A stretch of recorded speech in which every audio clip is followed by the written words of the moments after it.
Welcome, ladies and gentlemen, to another episode of Fantasy Booking AEW here on the ZOP Gaming channel. I swear to God, it's a network. Channel. Whatever. I'm Channel.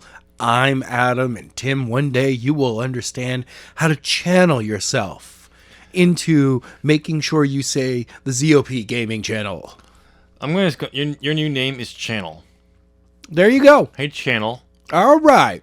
Anyway, we got another stacked card for you. It's still stacked. Yes, I have no other word to say but stacked. Get used to it. I'm going to say it on everything I have to do with pro wrestling. Fine. Because I can. Because there ain't no writers here who can tell me what to say. Adam. Yes. Let's get into our dark matches. Who are the Lucha Bros facing off against? They are facing off a couple of local enhancement talent. They've got a band. They write a lot of music. It's Rogers and Hammerstein. A cover band, I'm guessing? No, all original pieces. Okay. Who wins? The Lucha Bros. Okay, and obviously. Yeah. So our next tag team matchup, the American Wolves and Raven Goss in a intergender 8-person tag team matchup. Who are they facing off against in these locals? Two returning local talents. Who's that? It's Team JC and Mom, the mother in the Ministry of Motherhood. Oh, those people. I swear to God, you should just call them. They should just call each other Karens. No, that's a completely different group. Whatever. Who wins? American Wolves and Raven Goths. I swear to God, I thought for one Moms were going to win this one. No. They got distracted with their 50 Shades of Grey book. Well, one of them actually got a little too tipsy. Oh. Yeah. A little too much wine there? Oh, just a hair too much. Just a hair or too much.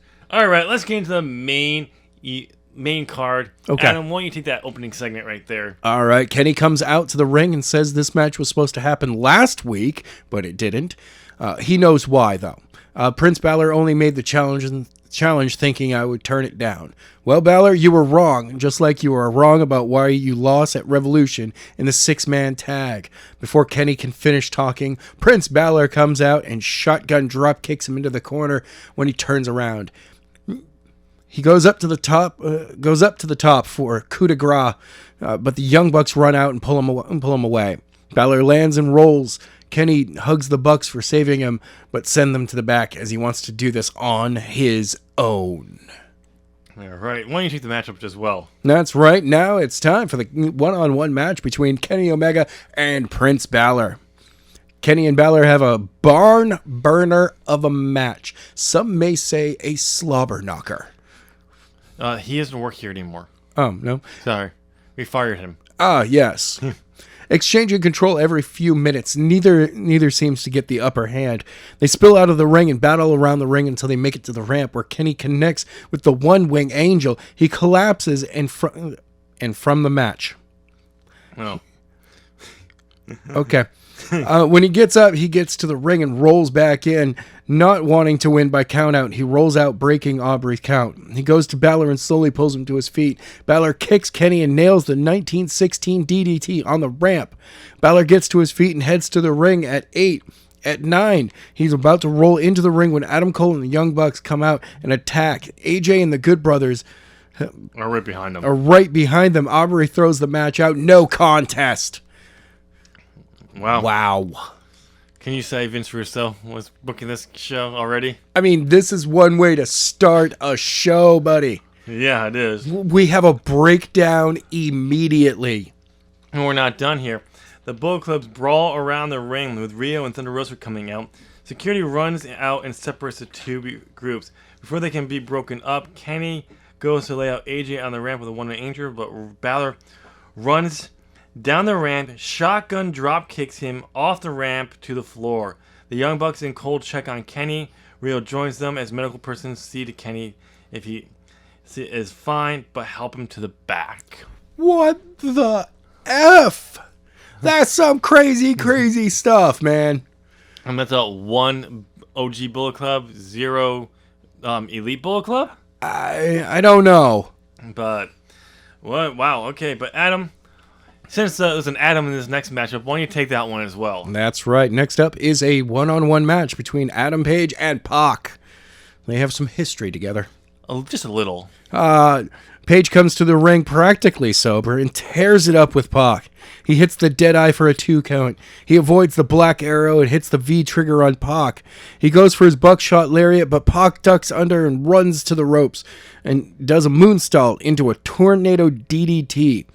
Goes up top and connects with the black arrow and locks in the brutalizer where Page passes out.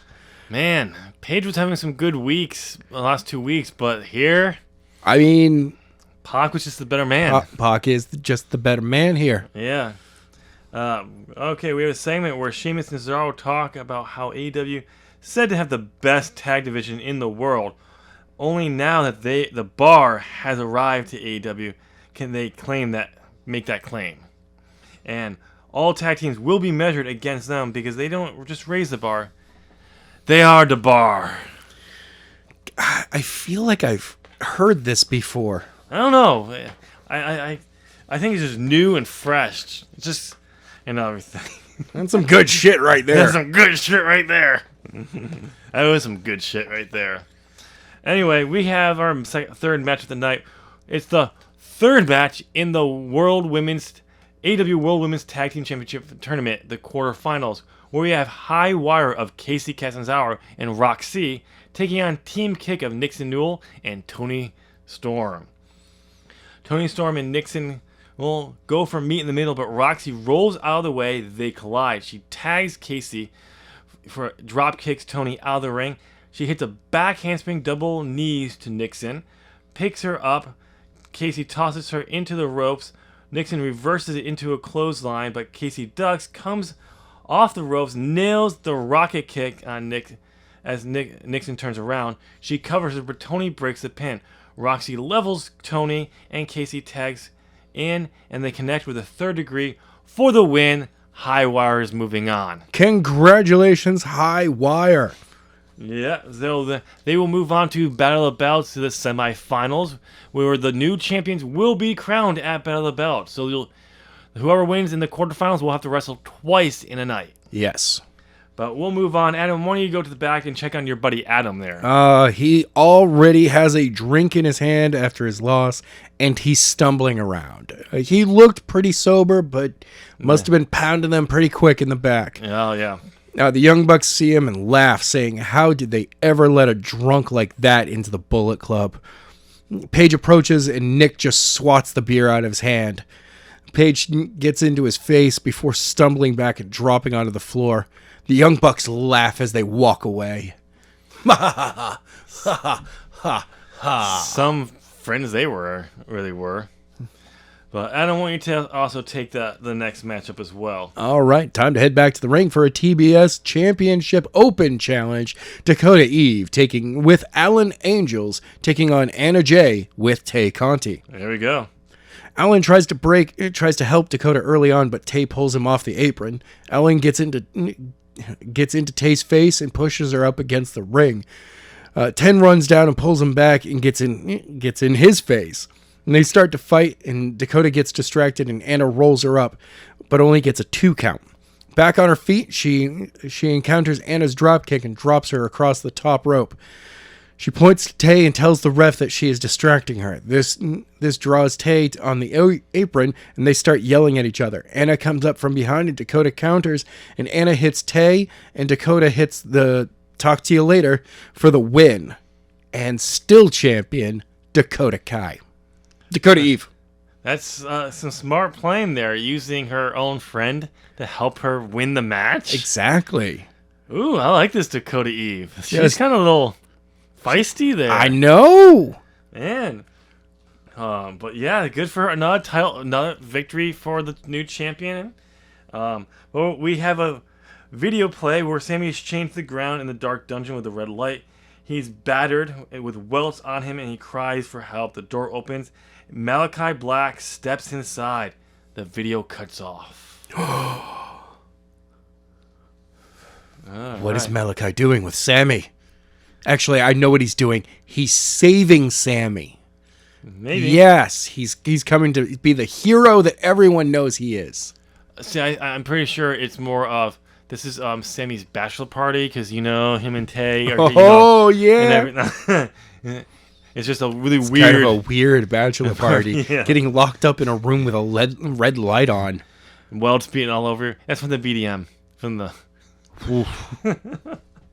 Anyway, moving on to the next matchup. Adam, why don't you take this one as well? All right, we got Cesaro taking on Trent. Cesaro has Sheamus in his corner, and Trent has Chuck. Cesaro hits a 2-minute swing on Trent and goes for the 2-minute swing. Yeah. My God, man. Trent should be dead from this. And goes for the neutralizer, but Trent counters. How? Honestly, how? And goes for the dude buster, but Sheamus distracts him, allowing Cesaro to hit the neutralizer for the win. How? 2 minutes of being swung around. Both men have to have serious problems right now. Cesaro cannot see straight, and Trent should have had brain problems with all the blood flowing up there for 2 minutes. Who's the crazy man that booked this? The intern. Again. I had a problem with this coming up with a matchup, so I just said, "Here, give me a matchup." This is what he booked. Damn you, Michaels. Not trying to make it in reality. All right, congratulations, Cesaro, on that win. I'm pretty sure it does look like Sheamus is helping Cesaro walk to the back. Yeah, absolutely. Now I do quick back to the back. We find medical staff checking over Prince Balor and AJ Styles. They're laid out. What the hell happened? OG Bullet Club 1, Elite Bullet Club 1? Maybe? Maybe. I mean, that's the only thing I can think of, but... Alright, Adam. You take out one of ours, we take out two of yours? I guess so. Wow. And not just two, the boss and the underboss. Exactly. Balor just took out the boss. As far as I'm sure, the Elite Bullet Club doesn't have an underboss. Or Kenny fulfills both roles. I think he does. Yeah. Alright, we're going back to the ring, Adam, for a number one contenders matchup where we have Deonna Purrazzo, Mickie James, Big Mama Thick, and Jordynne Grace versus Nyla Rose for the number one contender for the World Women's Championship. I'll give you this one because I know you love this. Jordynne Grace locks in the thick mama pump on Mickie James, but Nyla breaks it up and sends Grace to the outside. This puts Mickie up for the Beast Bomb. Mickie somersaults over and connects with the Mick Kick before she can cover Deonna. Cover Nyla. Cover her. Before Nyla? she can cover her, Nyla is her. Oh, okay. Deonna is there to lock in the Cosa Nostra on Mickie, who taps for the win and new number one contender, Deonna Purrazzo. That probably should have been a comment there, intern. Jeez. But yes, Deonna Purrazzo is now the number one contender for the AEW World Women's Champion, which she'll face at Thunder Rosa at Battle of the Belts. At Bob? At Bob with a silent T. Yes. But Adam, we're back to the segment. We're in the back. And now he's got a styrofoam cup. That's right. Adam Page is stumbling around with a styrofoam cup. Get yourself a red Solo cup, man. They're better for you. They're better for the environment. I guess Only slightly because they're plastic. Really get yourself a paper cup. Way better for everyone involved. But this has been a night for the women's division here in AEW because we're going back to the ring, Adam.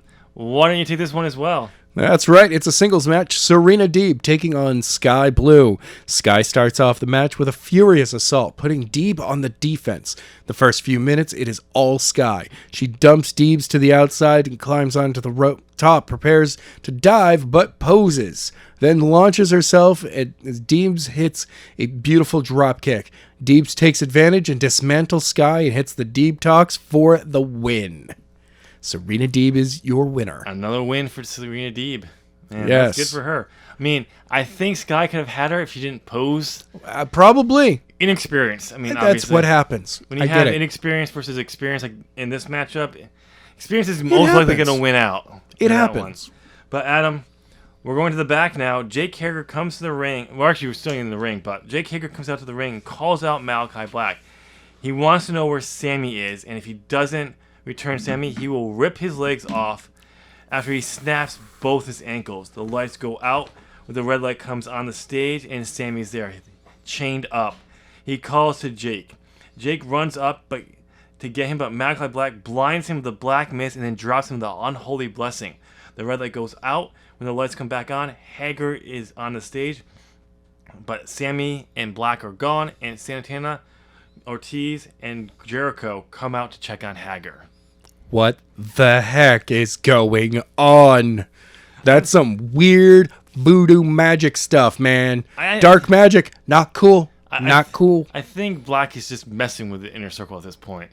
I don't. Nope. Not cool. Not cool at all. All right. But anyway, Adam, we're moving back to staying in the ring because we have our main event. Yes. The contract signing was last week. Absolutely. The match is here. It is former best friends? Former best friends. I guess. For the AEW World Champions, the Good Brothers versus the Young Bucks. This match was supposed to happen at Revolution, but they decided at Revolution, that's right, at Revolution. Kenny turned it into a 6-man tag between the Bucks and Kenny versus the Good Brothers with Prince Balor. Yes. With the Elite Bullet Club 1. Exactly. I mean, Balor did wrestle in the buy-in match, so... Whatever. But okay, here we go. From the start of the match, both Bullet Clubs are banned from ringside. Well, it makes sense. You saw how the show opened. Yeah. And sent to the back by Aubrey Edmonds. Back and forth contest where the Bucks connect the Meltzer driver on Carl. Nick eats a huge big boot from Gallows, sending him out of the ring. Goes for a super kick, but hits Gallows. Rolls out of the ring. The legal man covers Carl, but kicks out barely before 3. Matt hits his multiple Northern Lights suplex and tags Nick, goes for the BTE trigger. Gallows grabs Aubrey before the Bucks can hit the BTE trigger, are taken out with a double buckshot lariat by Hangman Adam Page.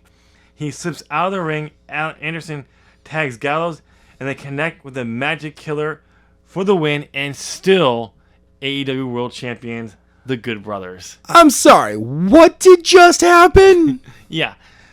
Double buckshot lariat. I'm sure the Bucks are regretting pissing off Hangman now or saying mean words to him now. Don't laugh at him terribly while walking away. Yeah. The Good Brothers celebrate their win. AJ, Finn, and Thunder Rosa come out and celebrate. Paige is at ringside yelling at the Bucks. AJ sees this and sees them and calls him into the ring. He gets on the apron and they hand him an OG Bullet Club shirt. He looks at it and the show ends. I'm sorry. They're holding it up. They're about to hand it to him. And the show goes out. What's going to happen? So, did he accept it? You'll have to check out the dirt sheets for that. Some kid has taken that, took the video of it. Someone has leaked the scripts for the next few episodes on there, so you have to find the dirt sheets that are covering that. Yeah. This guy is very inaccurate in his information for the most part, so no one really usually pays attention to him, but I'm pretty sure he did leak it all. Oh, probably. Absolutely. But yeah, Adam, what do you think? Absolutely wonderful episode. Bullet Club is absolutely crazy. Just they're going to have such a war. They need something to contain all of them together. Yeah. I just want to know what's going on with Malachi Black. Is he interested, or is he doing something with Sammy, or is he just messing with the inner circle? I don't know. I don't know. He does constantly talk about this House of Black or something, but it's just him. It's just him. So, who knows? But Adam, how long have you been listening to this podcast for? 19 minutes. 19, again, dead on. Yep. So, Adam, yes, close us out. All right, ladies and gentlemen, thank you so much for checking out this week's episode. Go ahead and give us a thumbs up. Subscribe to the channel if you haven't already. If you have, tell a friend about us. Please ring that bell so you can be part of the notification squad and get all of the awesome content from ZOP Gaming. And leave a comment down below, and we will see you guys in the next episode. Bye.